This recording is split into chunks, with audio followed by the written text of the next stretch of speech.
Hello everyone, welcome back to the Makisode YouTube channel. It's been a minute. How have we been? I trust great.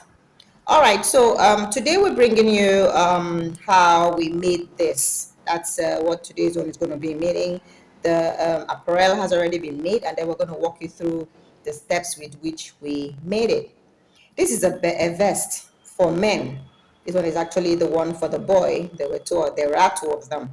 All right, but it's a vest for men, and it's we call it Hound, primarily because we made it with a Houndstooth stitch. All right, so we're going to dive in, but before that, are you new to our channel? If you are, you should totally subscribe. We bring you brand new videos ever so often on how we make one of our bespoke pieces. Could be apparel, could be accessories, and it could also be interior decor, whether for the bedroom or for the living room space. So you should do that. And then we have our gallery on Instagram at Makisode Models for all of the beautiful dresses and accessories that we make. And then we also have the Makisode Weddings, which showcases our wedding apparel. You should go check them out. Do not forget to follow and subscribe where needed. All right, so this vest, right, like I stated earlier, we made it with the Houndstooth stitch. I've always said in my videos that the most important part of any apparel you're making is measurements. All right, this one was made for a 9-year-old. The bigger one was made for a medium-sized male. All right, so all of those measurements matter. This 9-year-old could measure about 25 inches at the widest part of his body, and the adult male could measure about 40 inches at the widest part of his body. All of that to be taken into consideration. And so the Houndstooth stitch, do we know how to work it? We require even number of stitches. So your foundation row is going to be about, it will be the even number of stitches, even number of stitches, where then you alternate between the single crochet stitch and the double crochet stitch, right, for the odd rows. And then on the even rows, of course, where you had the single crochet stitch, you put a double crochet stitch in there. And then where you had a double crochet stitch from the previous row, you put a single crochet stitch in there. It's very simple and it comes out really, really nice. This we use variegated yarn, so you may not really see the texture. It has this very beautiful texture. All right, so like I said, measurement first. All right, so we measured around the widest part of the person's body, and then we walk up, right? You would have measured from the shoulder to how long you want the vest to be. And so you walk up, right, maintaining your number of stitches until you get to the armhole area.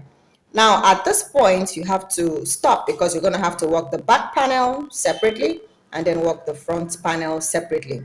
So what we did was that when we had worked from the base, right, minus this edging, from the base all the way to the armhole area, right, we stopped there, and then we walked up for the back panel to a point, measuring the armhole length.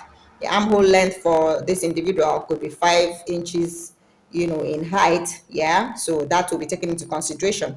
So 5 inches, you walk up 5 inches, right? But for the front panel, we had to do something a little different. All right, we divided the front panel into two. So let's say you had a total of let's say 50 stitches to walk up, right? We divide that into two, so we'd have 25 and 25. But no, we didn't stick with 25-25 rule. So what we did was that we walked a 30, exceeding the midpoint, and then walked a 30. So that way you generate this flap, right, where this one can flap over that one. It makes it really, really beautiful. And so you walk up, right, as usual, get to the shoulder point. You're going to join these points. Join the shoulder points right there. Whatever stitch, if you want to use the slip stitch style, if you want to use your darning needle, all of that also works, right? After which we worked the collar, right? We work the collar up just a little bit. All right, give it this angle there, right there. Work the collar up in single crochet stitches. That's how we work the collar. Then we edge the sleeves. These are the armholes, essentially the sleeves. This is sleeveless, and so we use the front post, back post stitch. We worked about 2 rows of that each on each armhole side, and then we did the same for the base. This one at the base, I think we worked about 4 rows, the front post, back post, just to give it that to see. It sort of claps it back, right, to make it just a little bit snug when the individual wears it.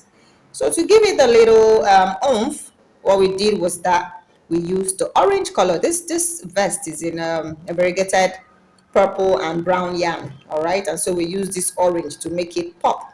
And all we did was just take it around, work it around the collar. So whether if you're wearing it like this is what it will look like. If you want to open just one side, this is what it will look like. And then if you want to open both sides, this is what it will look like. Now, this style can be replicated for any size. All you have to do is take the appropriate measurements, which is the widest part of the body, from the shoulder to the waist, depending on how long the person wants their vest to be. And then if the person wants the sleeveless, of course, you just measure the armhole. However, if the person wants the sleeve, you're going to have to measure what this measurement from the armpit all the way to the wrist will be, because they're going to have to work that. Now, you can work this with or without the collar. It will still come out great. All right, so that's about it. Is there any part of this video that's unclear to you? Do ask us in the comment section. In the meantime, remember to subscribe, right, and then share our videos, watch it, and then let us know what other videos you might want to watch. Thank you so very much for staying in with us. Bye for now.